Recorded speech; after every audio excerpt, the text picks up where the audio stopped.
standing behind an invaluable piece of machinery. And if you guys own a tractor, know somebody that does, if you have property, it makes everything else much more easy. Today, we're talking about caring for the things that you already have. I'm going to turn this off, yet I thought it was important. And I'm just topping off fluids and how important they are. What kind of fluids should you be topping off right now? This is why we're talking about keeping things topped off.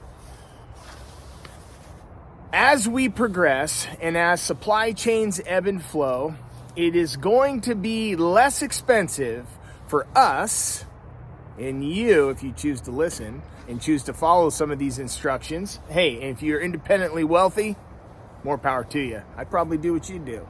Yet it's going to be less expensive for us to maintain the electronics and the equipment that we have now than it will be to replace it in the future. So if you own things now and you're not caring for them now, it's going to be a liability. So this just happens to be a tractor. What type of things do I think about with tractors? I think about having reserves of diesel fuel, having power steering fluid. This is what I'm getting ready to top off right now. Having all of the hydraulic fluids. For these type of pieces of farm equipment, having small fittings for hydraulics set aside. Having oil and fuel filters set aside. That if I ever have to do my own service, I have what it takes to complete it. Same things with our vehicles. Windshield washer fluid. Has anyone ever been caught without it when you really kind of needed it?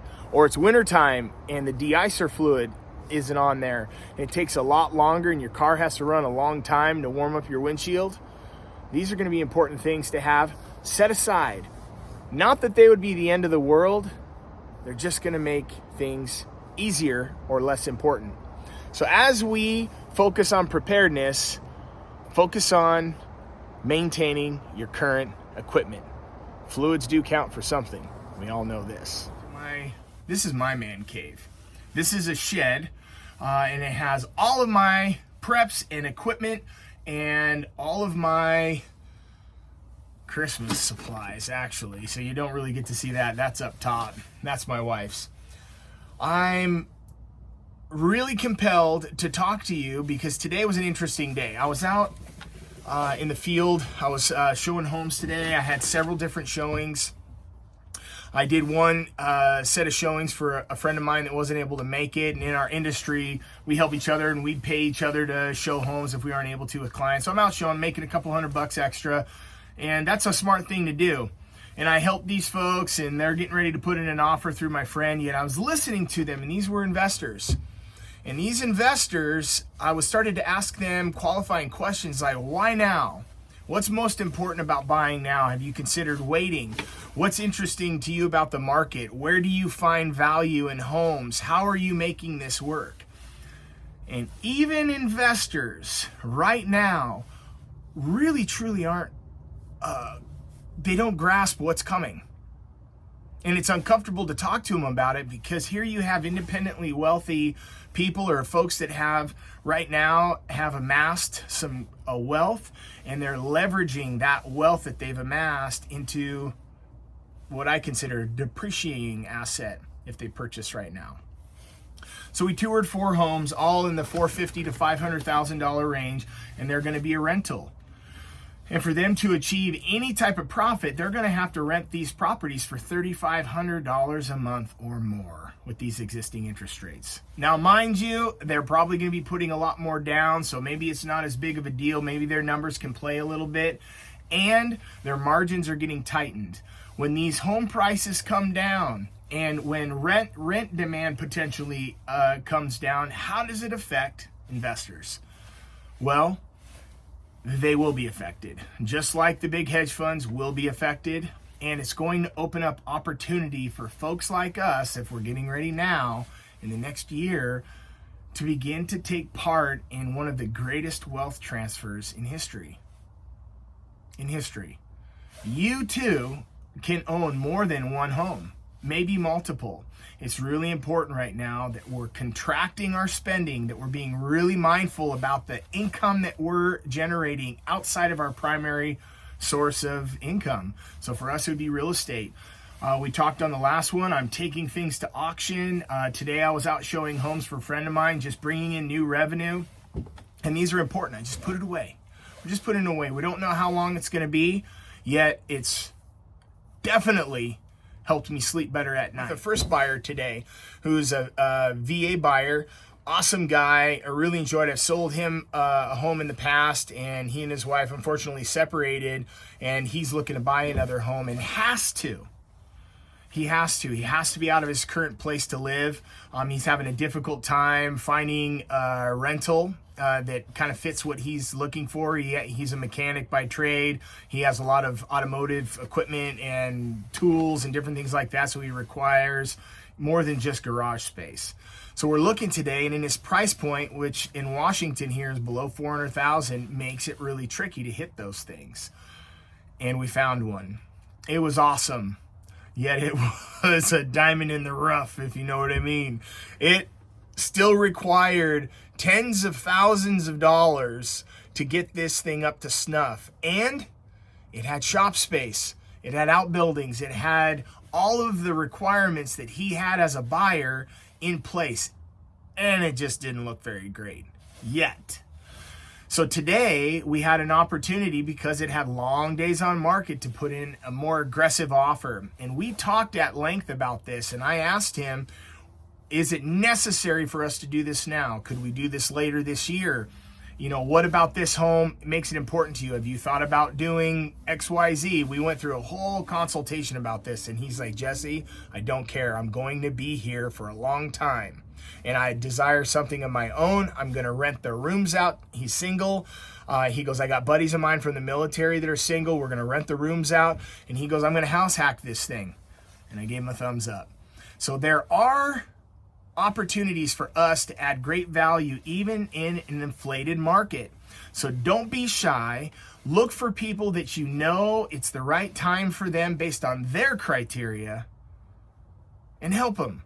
Serve them to the best of your ability. And we did today. And I'm really excited. We are going to be under contract here shortly. The contract's out to the listing agent for the sellers to sign. And it was a really cool home. It was a really cool home. And I couldn't help myself yet to be vicariously encouraged through this young man. Having a family and kids and being further along in life, this would not be a possibility for our family. Yet for a single guy, in his case, that has the capacity and the tools and the understanding on how to fix and repair and improve and take care of his existing equipment or his existing possessions, like I was doing with the tractor, this is still a great time to be able to purchase a home. All that to say, we must be asking great questions to our friends and family and encouraging them about their preparedness, as well as how they're spending their money right now, and encouraging them to dig a little bit deeper so that they understand how they can really add value. And as we walk through this shift, it's already started. It could be several years from now before we really start to see the ramifications of what's coming. There's a wave building. I mean, just this balloon that we shot down that China says was a weather balloon. That is a fancy looking weather balloon. And it's getting a ton of headlines. And giving ourselves permission to take care of what we already own. When something foreign like that was to come into my property, I would be on it like that. They would be knowing I'd have a head of steam behind me. Somebody came onto my property, regardless if they were working for the weather company, I would be right there with a smile, and all 320 pounds would be fully there. Why aren't we doing those things with our country? Why did we allow this slow motion thing to come in? And whatever it was doing, even if it was tracking weather, which I guess maybe it was a weather balloon. And if you scratch that itch on the back of your neck that kind of seems like something's up, probably was. And I believe that there was more to the story. How much this story? I don't know. Will we ever know? I don't know. It just seemed really strange. And if you too are like me, and if somebody came into your personal space, would you stand at attention and ensure that they didn't stay? I guarantee the strongest percentage of anyone on here would say yes. They would be confronted right away. This was not confronted. This was allowed to just float on by. Now, if it was just a weather balloon and it was trade winds that carried it off, and there are some reports that there was multiple of them, and poor Canada didn't even know it was over Canadian airspace until several days after, and it was already in the United States. We have to pay attention at all times and be vigilant and make sure that we're looking and we're preparing. That's what I'm doing today. It just reminded me that we have to take care of what we already have and be good stewards of the resources that we own so that we can extend our finances into a season where we will be able to recoup a great reward and take advantage of the opportunities that are coming. So today, I encourage you, take care of what you already own, spend time with your family, enjoy good food, drink good drink, worship the Lord with a heart of gratitude, take care of what you own. It'll bless you. Shielded Prepper is out.